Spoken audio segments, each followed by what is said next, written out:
Hi guys, so here we are, other side of the new moon, last week in July. How's everybody doing? I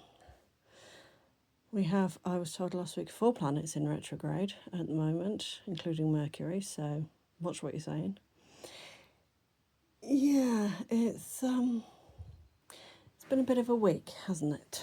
So, bit of grounding going on today. We have the Earth Magic cards. Let's see what this week is going to bring for us.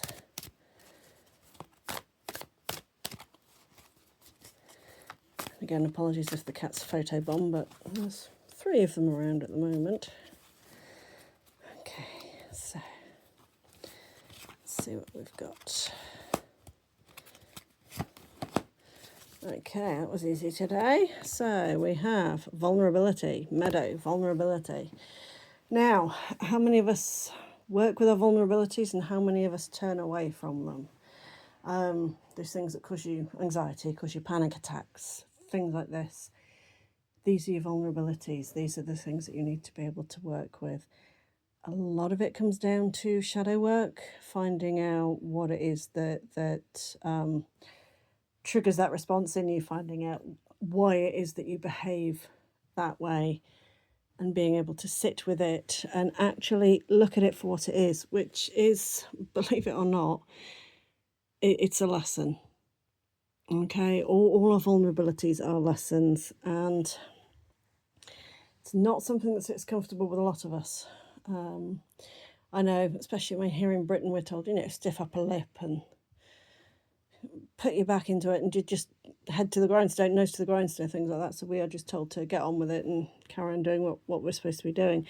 Don't know if that is the same anywhere else, but we're not allowed to show vulnerability, and it's not human nature. Human nature is, you think a baby, it cries because it's vulnerable. So it is one of those things about getting back to the point of being able to see it for the lesson that it is, rather than wallowing in the moment where you feel the vulnerability, where you feel as though you're literally stripped naked. I had a panic attack this morning, so this one's probably for me, to be fair. But learning to live with it. And I mean, you look at that scene, and you've got the hills in the background, and you've got the flowers. And is that vulnerability, or is that just nature in all its glory? Being able to look at it in a different way. So the second card, Eagle, communion.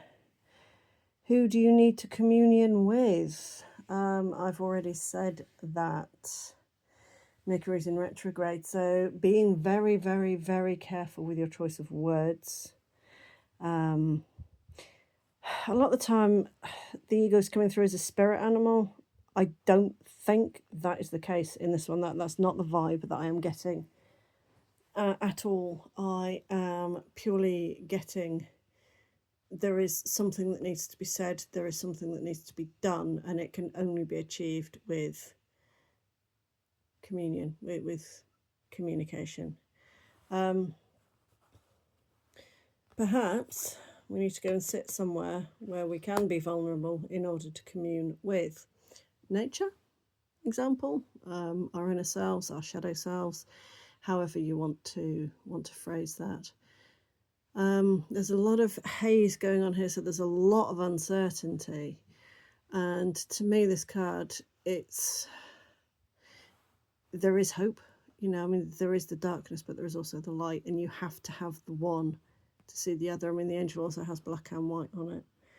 So it is one of those, and black, white, and red were very, it's the blood, the bones, and the ancestors, I think, or the spirit or something. Do correct me if I am wrong. I am always willing to be corrected. That's not an issue. So who do you need to commune with? Do you need to commune with the ancestors? Do you need to commune with your gods? Do you need to commune with yourself? With the vulnerability card, I would almost say this is a check-in on yourself card, check-in on where you are, how you're feeling, how you're doing, what's triggering you kind of card.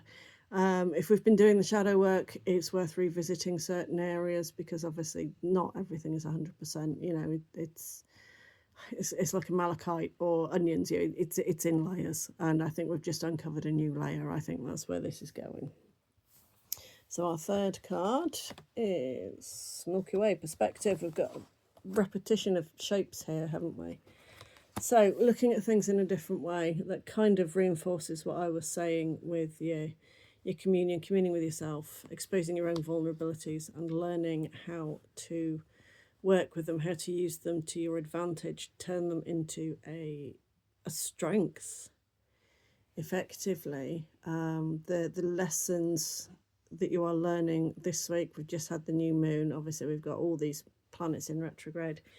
Lessons are coming thick and fast, and it's not been an easy time, not for any of us. Everybody's going through the mill. Literally everybody I know has had some sort of setback in the last couple of weeks, and it's been a testing time for everybody. Now I'm being told to take the top card from the deck. So, ancestors, this is who we need to commune with. Like I was saying, the black, the white, and the red. It's all coming down through the line. So, now we've drawn the ancestors card. Is the vulnerability, is that ours? Or is it one that has been passed down? Is it a generational thing? And yes, you've heard of generational trauma, I'm sure you have. We also have generational strengths. So, I mean, yeah, we've been alive for millions of years, our gene pool has. So, there are some strengths there somewhere. So, looking at your vulnerability and being able to turn it into a strength, that's what your ancestors would have done. This is your perspective card. You need to look at it from a different perspective. So, commune with your ancestors about what you perceive as a vulnerability, and be able to change your perspective on it to turn it into a strength. Okay, guys, that's all I'm getting for now. So, chill. I know it's been a hectic couple of weeks, but this too shall pass. Okay, I'll speak to you later. Bye for now.